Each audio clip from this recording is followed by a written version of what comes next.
I think he's doing a quick video. I haven't done one for a little bit. I've just been busy doing a book. I've completed my book, so I've got this book that's out. You can get it on lulu.com. Just like missing people and alien abduction and all sorts of stuff like that throughout the UK. So I'm going to be working the rest of the world as well, just a piece at a time. I was going to touch upon interdimensional entities and I guess sort of update on experiences. I had yesterday, basically the alarm clock went off, and it's one of these states of mind where you're kind of in between sleep and wake. But to be honest, it had just gone off, and I looked at it and turned it off, and I was just about to go back to sleep, and then I heard something. It's like a really strange sort of like it was like somebody loudly burping or making some sort of noise like that, a belching type noise.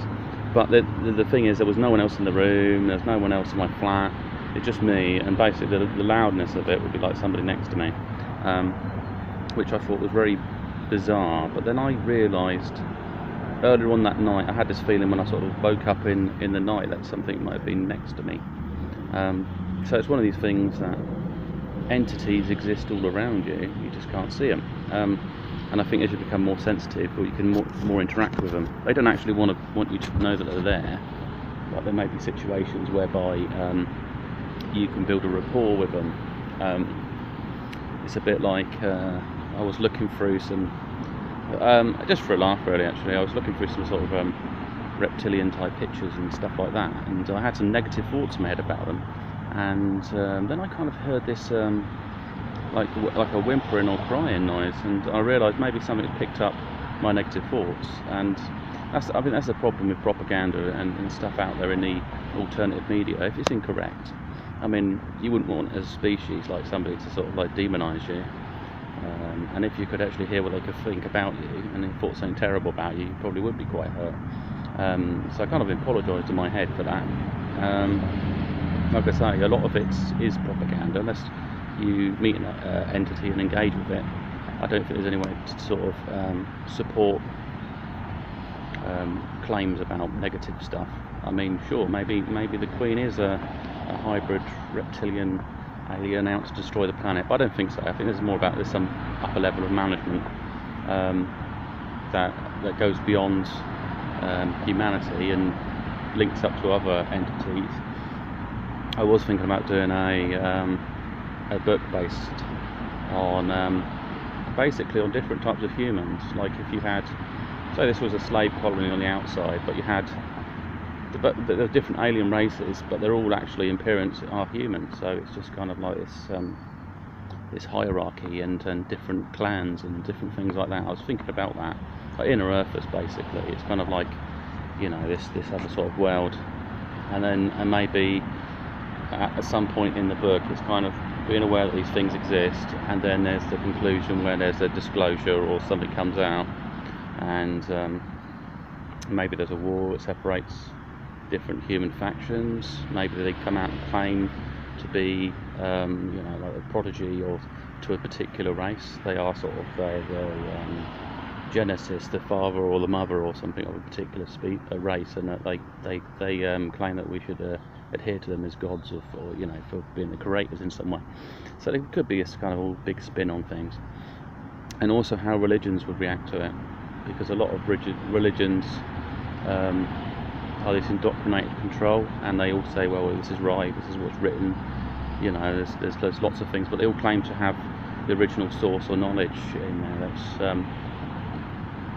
That's usually quite incorrect. A bit like I was watching something yesterday, and it was about the Egyptians and about the original 10 Commandments coming from some scroll in Egypt. So going up on the hill, Moses receiving these 10 Commandments, it's probably just a big story. Maybe he went up the hill and met somebody privately, and they gave him a copy of the scroll, or explained that. And then when he went up there, he'd come back. He would say, "I just went around the corner and met a bloke behind a boulder, and we just discussed how to manage people and this you know, this new group of Israelite people have gone off."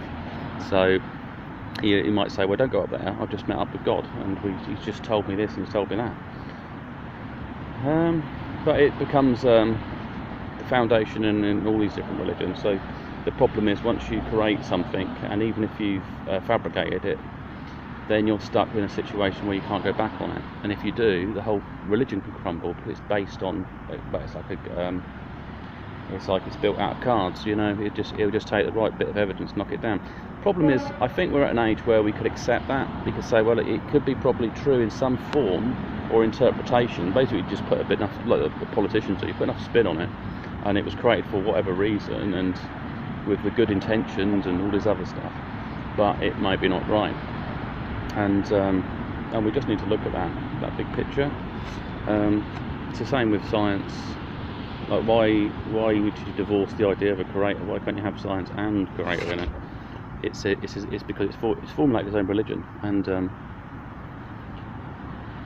basically it's just where people, it's like the atheist faith, basically. I think most atheists, it'd be strange to find an atheist who doesn't believe in science, or you know, doesn't believe in anything. That'd be very strange. Why would that be? They'd have to have gone through some sort of trauma to not have a belief structure. I think it's just human nature. So steering back to my other subject I was on about, is that different dimensions exist around you, and different levels of reality.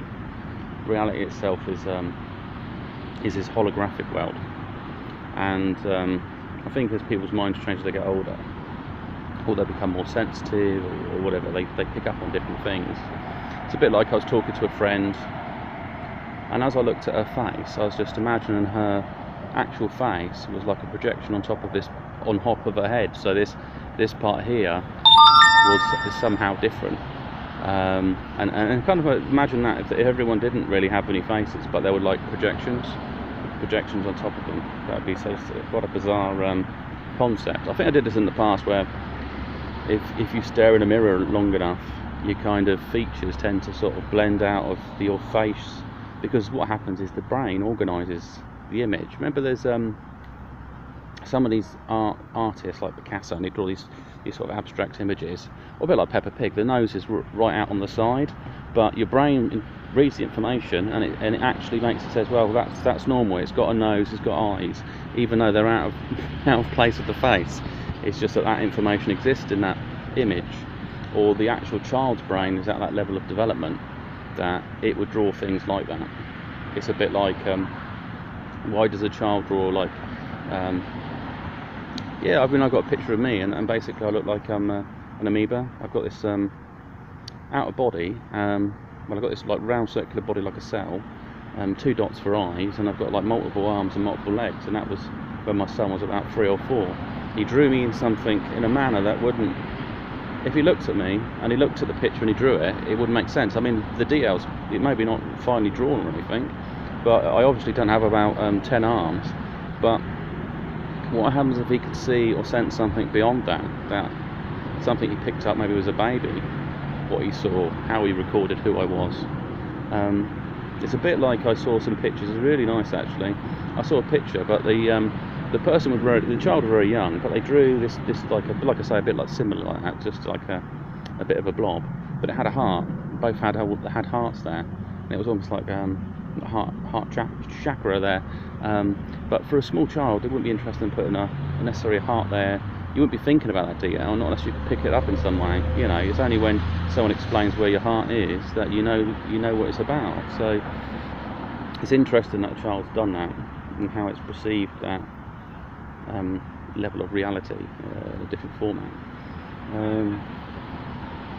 So yeah, and then there's other thing I experienced about interdimensional entities is that I say that they're all around you, and then you may have a situation where you have, I don't know, you live in a place that you think might be haunted, and you tend to have things that visit you because of something they've got an interest in you. Maybe they pick up you're more sensitive, or the energy levels you're giving out.